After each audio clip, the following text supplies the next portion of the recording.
भारत में जाना शुरू किया, हैदराबाद आदि क्षेत्रों में तेलंगाना, तब हमारे लिए ये यात्राएं बड़ी आनंद देने वाली होती थी। अब जाने में हम थोड़ा दुख महसूस करते हैं। वहां के लोगों से कथा सुनी, वो कथा मैं आपके सामने रखता हूं। तब कितना आवश्यक है।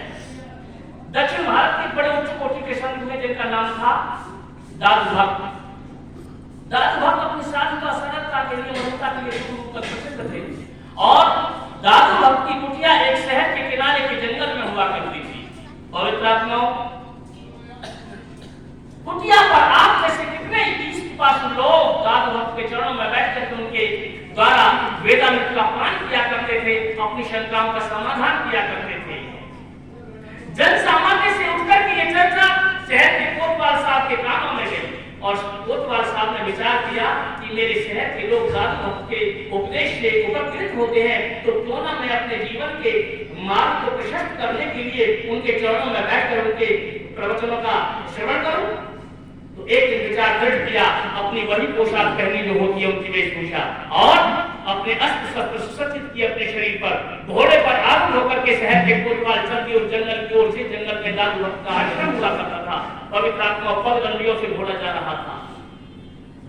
देखते क्या है कि एक बूढ़ा व्यक्ति, 70-80 वर्ष का बूढ़ा व्यक्ति, हसिया में दराती लेकर के कटीली वनस्पति जो कि आने जाने वाले लोगों के पैरों में छुपकर के कष्ट पहुंचाती है, कपड़ों को फाड़ती है, उस कटीली वनस्पति के काटने में जुटा हुआ है। कोतवाल साहब ने सोचा ये जंगली व्यक्ति है, किसी से पूछ लेते हैं कि यहाँ पर दादू भक्त का आश्रम कहां पड़ता है।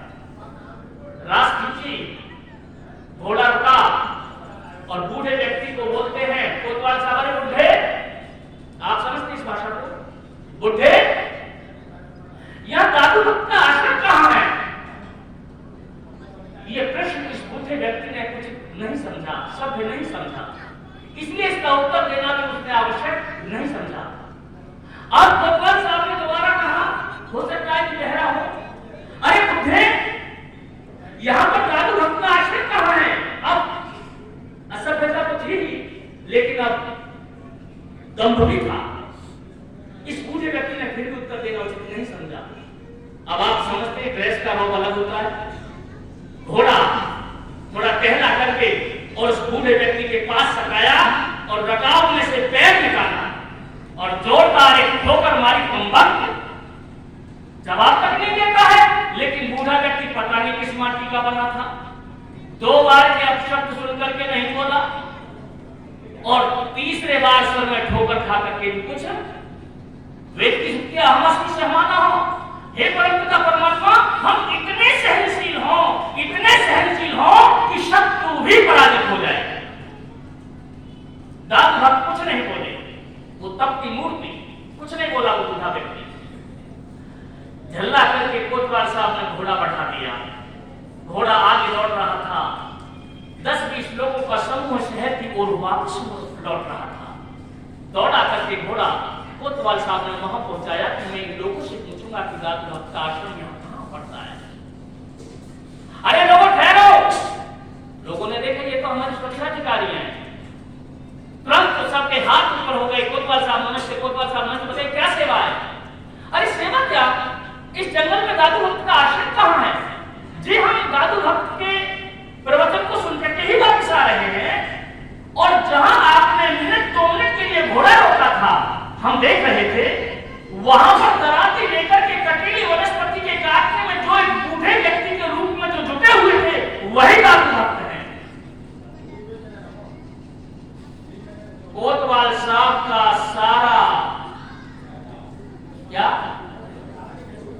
सारा जो अहंकार था, जो क्रोध था, वो कपूर की भांति काफूर हो गया।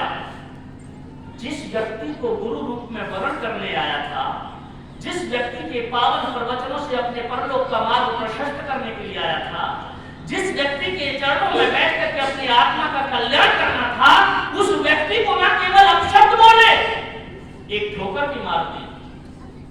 अब किस मुख से जाकर के मैं कहूंगा कि आप मुझे अपना शिष्यत्व प्रदान करें? मैं किस मुख से कहूंगा कि आप मुझे आत्मोन्नति का उपदेश करें? तरह तरह के सवालों में कोतवाल घिर गया था, उलझ गया था। कर्तव्य विमूढ़ता की स्थिति थी कि मैं क्या करूं और क्या न करूं, किंतु जीवन का कल्याण करना है तो दादू लोग के चरणों में तो जाना ही होगा। बड़े दुखी मन से कोतवाल ने घोड़ा मोड़ा और घोड़ा दूर पेड़ से बांध दिया और पैदल दौड़ा और उस बूढ़े व्यक्ति के पैरों को कस करके पकड़ लिया। मन मुझे क्षमा कर दीजिए, क्षमा कर दीजिए, ये जो कुछ भी हुआ है वो अनजाने में हुआ है। मैं नहीं जानता था कि आप ही तो महात्मा हैं जिनके चरणों में मैं बैठ करके अपने जीवन का कल्याण करूंगा। माफ कर दीजिए मुझे महात्मा, ये गलती मैं कभी नहीं करूंगा। जिस वक्त कोतवाल के नेत्र अश्रुपात कर रहे थे, मुख क्रंदन कर रहा था, हृदय कांप रहा था, उस वक्त वो साधारण सा देवत्व युक्त बूढ़े व्यक्ति का चेहरा एक अनोखे प्रकार की मुस्कान का प्रस्फुटन कर रहा था और कहते हैं कि कोतवाल साहब, आप मेरे ऊपर अनायास ही दबाव बनाए चले जाते हैं, क्षमा कीजिए, क्षमा कीजिए। लेकिन मेरे मित्र मुझे ये तो बताइए, ऐसा आपने क्या अपराध कर दिया कि मैं जिसके लिए क्षमा कर दूं?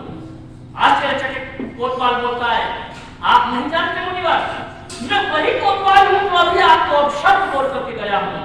हाँ, मेरे मित्र कोतवाल, मैं जानता हूं, आपने जो शब्द बोले थे वो मेरे कानों में है। मुझे माफ कर दीजिए, मेरे से गलती हुई है अनजाने में। महात्मा कभी गलती ऐसी नहीं करूंगा, मुझे माफ कर दीजिए। आप अनायास क्यों दबाव बनाए जाते हैं मेरे मित्र? आपका क्या अपराध हो गया है कि मैं आपको क्षमा करूं? महात्मा, मैं वही कोतवाल तो हूं जो अभी आपके सर में जोरदार ठोकर मार कर गया हूं। हाँ, मेरे मित्र कोतवाल, मैं जानता हूं आप वही कोतवाल है जो मेरे सर में ठोकर मार के गए थे। लेकिन मेरे मित्र, ये तो बताओ आपका अपराध क्या है? जब लोग पैसे की हांडी खरीदने के लिए बाजार में जाते हैं तो बजरी का पत्थर का एक टुकड़ा लेके और उस हांडी को बजा के देखते हैं, कहीं वो चटकी हुई तो नहीं है, कहीं वो कच्ची तो नहीं है, अगर पक्का तो नहीं है।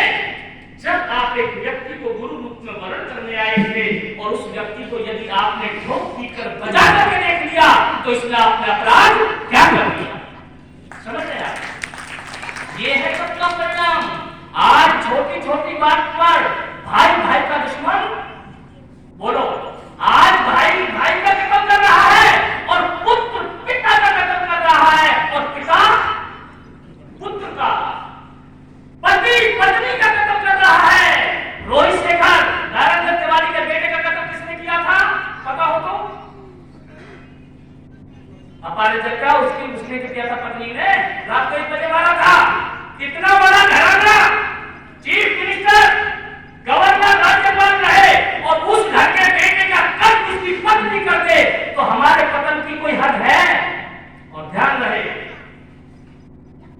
जहां अपूज्यों की पूजा होती है, कुछ लोग नहीं बोल रहा हूं, जहां अपूज्यों की पूजा होती है और पूज्य लोग तिरस्कृत होते हैं, वहां पर ऐसी ही आपदाएं, ऐसे ही वातावरण बना करते हैं।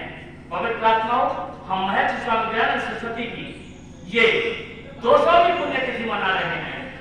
ऋषि दयानंद का तप देखिए, हम कह नहीं सकते, कहने के लिए बहुत है आपका मस्तिष्क में, मेरे में भी, लेकिन बोल नहीं सकते। लेकिन महर्षि दयानंद सरस्वती ने तप की पराकाष्ठा को भी पार किया। जीवन के संग्राम में कौन सी विपत्ति इम्तिहान लेने के उनके समक्ष नहीं आई, लेकिन हर विपत्ति को उन्होंने स्वीकार किया और यहां तक कि जहर देने वाले उसको, ले बेटा, पैसा लेना, जो भी नाम उसका मत का को नाम दे हम, ये